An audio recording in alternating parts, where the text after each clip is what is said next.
Togo Info. Le Togo à votre portée. Bonsoir. Bonsoir. Vous êtes acteur culturel, vous avez plusieurs cordes à votre arc. Mais aujourd'hui, nous savons que le monde traverse une situation sanitaire due à la pandémie du coronavirus. Et vous, acteur culturel, comment vous vivez aussi ce moment-ci? Bon, je dois dire que en tant qu'artiste et en tant que directeur d'établissement culturel, nos activités sont interrompues. En tant qu'artiste, c'est le 9 février que je suis rentré au chômage, déjà, parce que les frontières de certains pays étaient déjà fermées. Le Covid régnait déjà dans certains pays où nous avons des contrats. Et en tant que directeur d'établissement, notre dernier événement au Centre culturel d'Enigma, ça a été le 8 mars, la journée de la femme. Donc après, tout ce qui est suivi a été annulé pour des précautions personnelles au niveau donc, de la structure, avant même que l'État ne décrète une fermeture officielle. Donc depuis lors, voilà, aucune activité n'est possible, puisque le nombre de personnes pouvant se réunir est limité et il n'y a pas de voyage possible. Et donc, bref, toutes les structures culturelles sont fermées. Est-ce que c'est une situation qui vous a surpris? Surpris, oui, parce que c'est la première fois dans l'histoire et de ma carrière aussi, on vit une telle situation où des centres culturels soient fermés, des églises soient fermées, des cinémas soient fermés, des musées soient fermés, etc. Donc c'est la première, et partout ailleurs. Hein, le monde n'a pas vécu ça. Même durant les guerres mondiales, on a appris que des théâtres ont continué par fonctionner, les églises ont continué par fonctionner. Donc c'est la première. Au Togo, avec le Fonds d'aide à la culture, est-ce que ça peut vous sauver quand même dans une telle situation? Nous vivons la période la plus catastrophique de l'histoire du Fonds d'aide à la culture au Togo, puisque bien avant 2020, on se plaignait déjà de l'insuffisance du fonds accordé à des projets majeurs, hein, qui devaient être des projets catalyseurs structurants pour le paysage culturel togolais. Et ben, en 2020, non seulement ce n'est plus un morcellement de financement, mais carrément l'État s'est substitué aux acteurs culturels en créant des événements lui-même pour organiser et en écartant tout simplement tous les acteurs privés. Et c'est ce que moi j'ai appelé un détournement du Fonds d'aide à la culture, détournement parce que quand l'ordonnateur, celui qui est censé gérer le fonds, se transforme en opérateur culturel pour organiser des événements et produire lui-même ses pièces comptables, ça veut dire que quelque part il y a un conflit d'intérêts. Et en ce moment, ça veut dire qu'on nous appelle, nous, les opérateurs culturels du terrain, à croiser les bras et à observer donc voilà, le ministère faire sa danse de la culture. Et ça, c'est inacceptable. Est-ce dire que le métier ne nourrit pas son homme au Togo? Ben, déjà, on a eu à relever l'insuffisance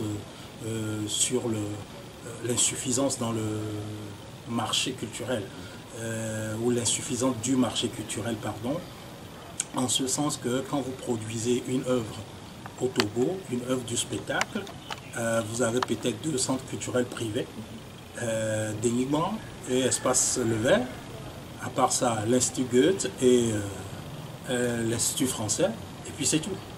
Il n'y a plus d'autres structures pour accueillir des spectacles. Or, on est 8 millions dans ce pays et un spectacle qui tourne réellement doit parcourir, même si ce n'est pas des communes, au moins toutes les villes du pays. Or, au-delà du Togo, au-delà de Lomé, pardon, il n'y a plus de structures culturelles pouvant organiser des événements et accueillir. Sinon, vous êtes tenu alors d'aller louer peut-être quelques affaires sociales quelque part, quand encore ce n'est pas dans le délabrement total, et pour improviser quelque chose, et ça, ce n'est pas du professionnel. Et que vous, les artistes, devant une telle situation, que faites-vous pour quand même relever le blason?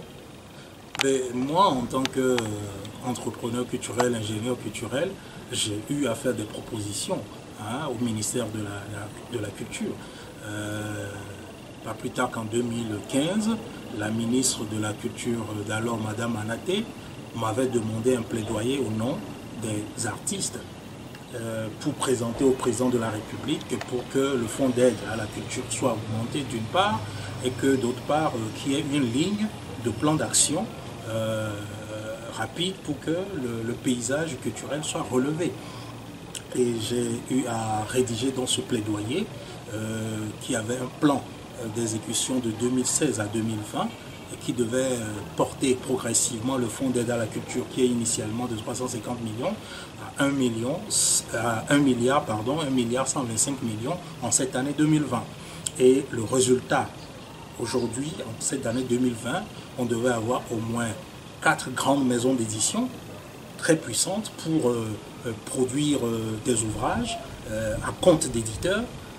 On devrait avoir au moins 5 centres culturels puissamment équipés et pour accueillir, produire des artistes dans une dynamique d'industrialisation. On devait avoir au moins 2 grandes galeries d'art pour exposer les artistes. On devait avoir au moins 5 studios d'enregistrement audio. On devrait avoir 5 studios de production cinématographique, pour ne citer que cela, comme patrimoine culturel. Et ça, même si l'État n'arrive plus à soutenir les petits projets d'artistes individuels, toutes ces structures-là seront déjà capables de produire ces artistes, ces auteurs, de les faire circuler sur le territoire national. Sans compter que dans ce même programme, on devrait avoir un centre culturel majeur par région. Dans chaque lieu, donc au moins 5 centres culturels de la région maritime à la région des savanes, pour que au moins ces pôles-là reçoivent des productions de haut niveau. Voilà.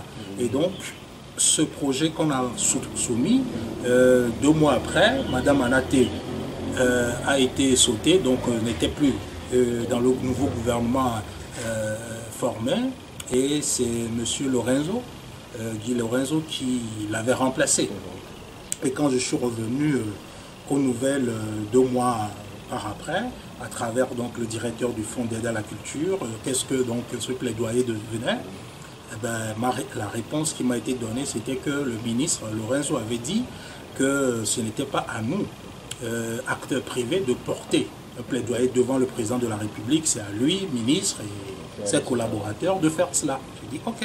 L'essentiel, c'est que, bon, voilà, le document parte et fasse son travail.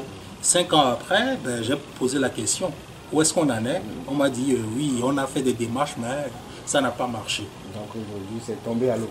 On en est là. Mais aujourd'hui, on vous voit, vous les artistes, accompagner quand même les initiatives de l'État face à la pandémie. Ma question est de savoir quel est votre degré d'implication dans la lutte contre le coronavirus. Bon, d'abord, il faut dire que je ne fais pas partie de ceux qu'on a appelés pour produire quelque chose. Et ça fait longtemps que je ne fais pas partie de ceux qu'on appelle dans ce pays. Je ne sais pas. Je ne sais pas. En tout cas, je ne suis pas invisible à Lomé, je ne suis pas introuvable à Lomé. Je suis à la limite donc directeur d'établissement culturel, donc avec une adresse officielle. Bien. Je ne suis pas aussi obligé de faire partie de quelque chose avant que la chose ne marche. J'ai vu sur les réseaux sociaux des artistes musiciens produire des choses pour la sensibilisation. Je ne sais pas qui les a produits, si c'est l'État togolais ou si c'est l'OMS ou l'UNICEF, etc., en tout cas des institutions internationales. Toujours est-il qu'il y a quelque chose qui se fait, mais au-delà, on a toujours besoin d'une structure officielle pour que les choses se fassent. Voilà pourquoi nous on a lutté pour l'installation du Fonds d'aide à la culture. Avant le Fonds d'aide à la culture, on avait observé qu'il y avait certains artistes qui avaient accès à la présidence et qui bénéficiaient donc de fonds, de soutien pour organiser leurs choses. Et c'était les amis du président. Et tout le monde ne pouvant être ami du président, nous avons demandé que le président est libre à la souveraineté d'aider l'artiste de son choix. Ça, c'est normal. Mais cela n'empêche qu'il y a obligation à ce que l'État ait un outil, un instrument de financement public, un guichet public, avec des critères clairs pour tous, pour que quand X porte un projet, qu'il puisse approcher donc de cette institution-là et soumettre son projet, tout simplement, de manière démocratique. Et donc, nous avons manifesté pour ça. Ça a été réalisé à partir de 2013, donc le fonds a vu le jour. Alors, aujourd'hui, il est question que quand le chef de l'État donne un discours comme quoi il y aura 400 milliards mis à disposition donc pour la lutte au Covid, c'est-à-dire tout ce qui est la lutte directe et tout ce qui est les accompagnements tout autour, il fallait qu'on nous dise, ok, pour la culture, il y a telle portion de fonds qui a été dégagée, telle portion réservée pour amortir les frais de la non-activité des artistes, ou bien comme une allocation des artistes donc, qui sont empêchés de travailler, et telle partie, c'est pour porter les petits projets pour la sensibilisation durant le Covid. Il n'y a eu aucune communication derrière. Il n'y a aucune communication dessus. On a juste vu certains artistes sur l'Internet, enfin, sur les réseaux sociaux, diffuser voilà, leurs choses. Bon, ça s'arrête là. Donc il y a un manque d'organisation en termes de gouvernance dans notre pays. C'est comme un pilotage, non seulement un pilotage à vue, mais il n'y a même pas de gouvernail. Il n'y a même pas de gouvernail et chacun se prend en charge comme il peut. Un dernier mot peut-être pour finir, un message à l'endroit du monde culturel, pas seulement au Togo, mais dans le monde entier qui aussi fait face à cette crise. Bon, nous sommes dans l'espoir parce que à l'endroit des artistes togolais, il y a eu un cercle restreint de réflexion en ligne pour réfléchir quelles peuvent être les mesures, quelles peuvent être les mesures nécessaires pour accompagner les artistes et pour produire des œuvres durant donc le Covid et surtout après le Covid, comment relancer l'industrie culturelle. Et donc ces réflexions-là ont été portées en termes de mémorandum et soumis toujours au gouvernement togolais.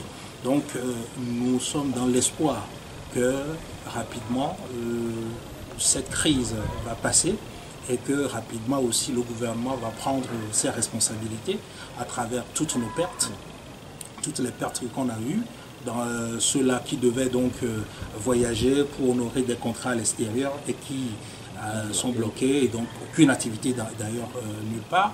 Et donc nous sommes dans l'espoir que après le Covid, les choses iraient mieux et que l'action gouvernementale puisse réfléchir sur l'efficacité des mesures, l'efficacité des démarches, l'efficacité des décisions pour un développement durable et que ce ne soit plus